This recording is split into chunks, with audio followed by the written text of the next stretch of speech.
Oh my gosh, I've just arrived at the Bhutan Spirit Sanctuary in Paro. It's ranked as one of the best luxury boutique hotels in Bhutan. It's a wellness sanctuary. Let's take a tour. The drive from Paro to Bhutan Spirit Sanctuary is approximately 20 to 30 minutes up a winding road up to the top of a mountain. Upon arrival, guests are given a traditional white scarf as a welcome, and then you burst through these beautiful wooden doors to a courtyard. We'll take the right through the courtyard along the path to a second set of doors.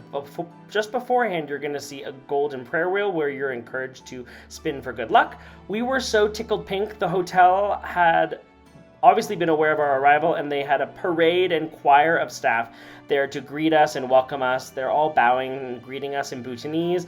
It's just an amazing way to arrive at a hotel. Caroline and I could not stop laughing. It was just so lovely.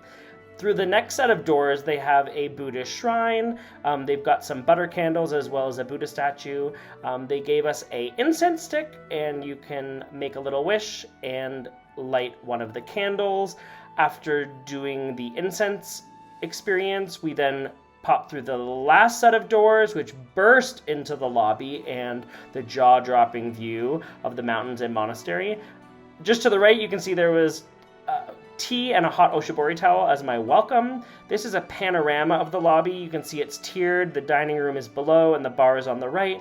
And we've got a seating area as well as a library. So in the front here, we've got these woolly sheep and Caroline sitting on one of the sheep. And in the back, there are these portraits of all of Bhutan's kings. So it's all of the royals that have been in power in the country, which is really interesting history, which you can enjoy from the library.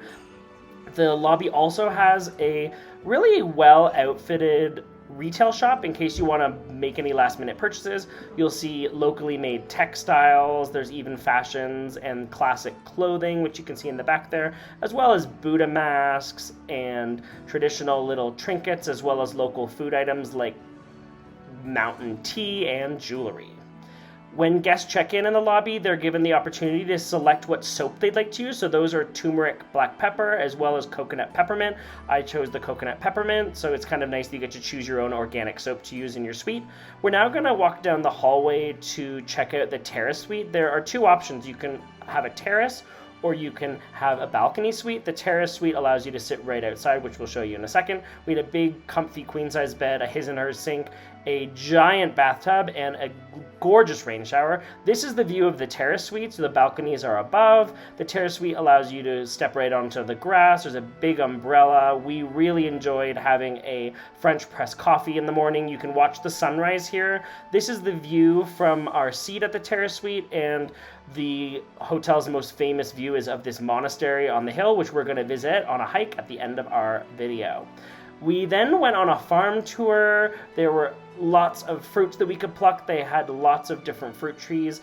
The manager of the property took us through their greenhouse, as well as this is all spicy chilies. In Bhutan, they love chilies. Their most famous dish is actually chili cheese. So these are the peppers that they use to prepare that. Inside the greenhouse, you're going to find lots of herbs. We have thyme, fresh mint, as well as big bushes of basil. They use these in the kitchen as well as at the bar for cocktails. From the greenhouse, we're going to skip down the hill, and that's where we're going to take a look at the garden. It's near the end of the season here, but in the apple orchard, they do have a garden. The apple orchard is most famous for where they offer archery lessons.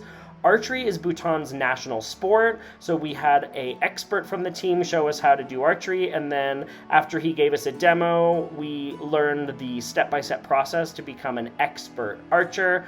I'm absolutely horrible at archery, but Caroline was a quick learner. She just looks like one of those elves from Lord of the Rings. It's really fun to test your skills at the bow and arrow. Feels like medieval times over here.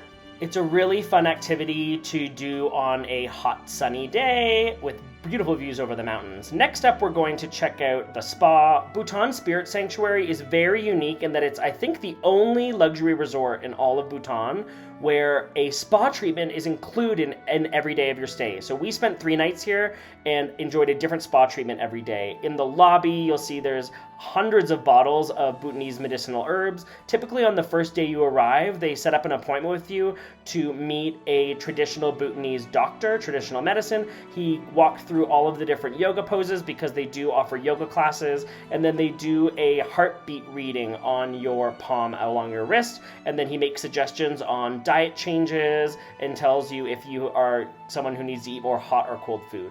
Beside the spa, there's a absolutely beautiful swimming pool with tons of lounge chairs that are super comfy where you can rest, relax, and read a book, and a terrace with absolutely beautiful views. Our first spa treatment was a classic Bhutanese hot stone bath.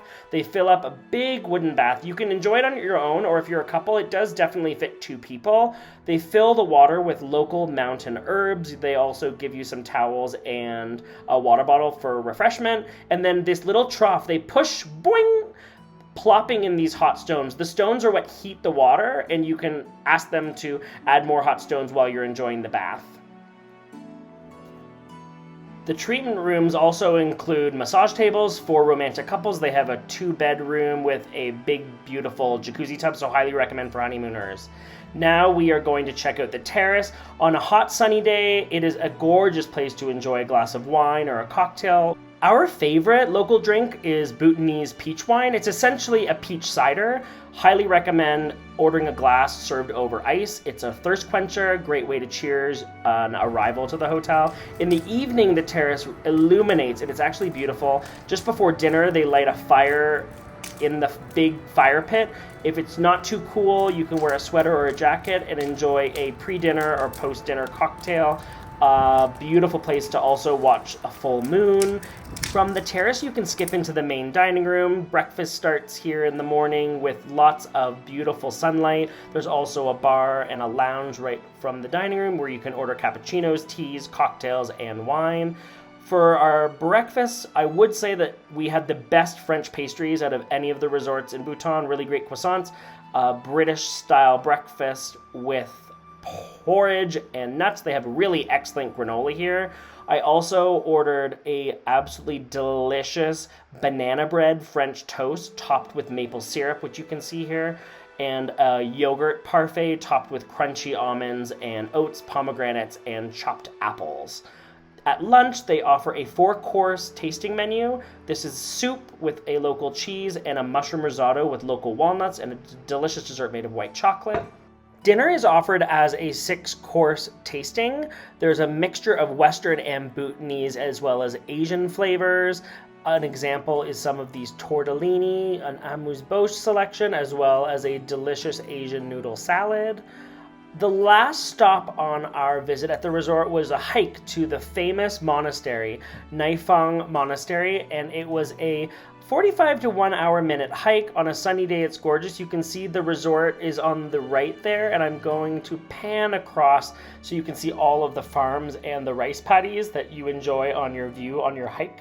I would recommend bringing pants as well as a jacket because there are lots of bushes that have kind of little prickly leaves, so don't wear shorts because you could get some scratches on your legs. This is our first beautiful view of the monastery as we approached. About 45 minutes walk into the hike. This is the entrance to the monastery. It's a very small monastery. It's also very, very ancient. You can see from the outside there is a stupa. I'm going to show you a view as the sun is setting. There's tons of prayer flags, and the view overlooking the valley is just honestly breathtaking. Look at that. We arrived just before 4 p.m. where the monks have their daily prayer. We wanted to experience and showcase that to you on our video of the resort because it's something you should definitely request when visiting.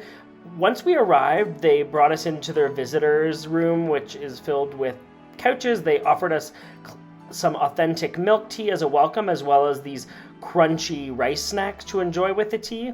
Right at 4 p.m., some of the junior monks grabbed a paddle and hit the gong. This lets all of the monks at the monastery know that they have to head to the main temple for their prayer time. We join the monks by skipping up the steps into the hall where there is a seated area where the monks do their chanting as well as play trumpets and a drum. There's also a shrine where locals come to offer up offerings, and there are also some beautiful golden Buddhist statues that you can see in the background there. If you're planning a journey to Bhutan, especially if you're a wellness lover, highly recommend a visit to the Bhutan Spirit Sanctuary. You're absolutely going to love it. We'll leave you with this beautiful last few minutes of Buddhist chanting.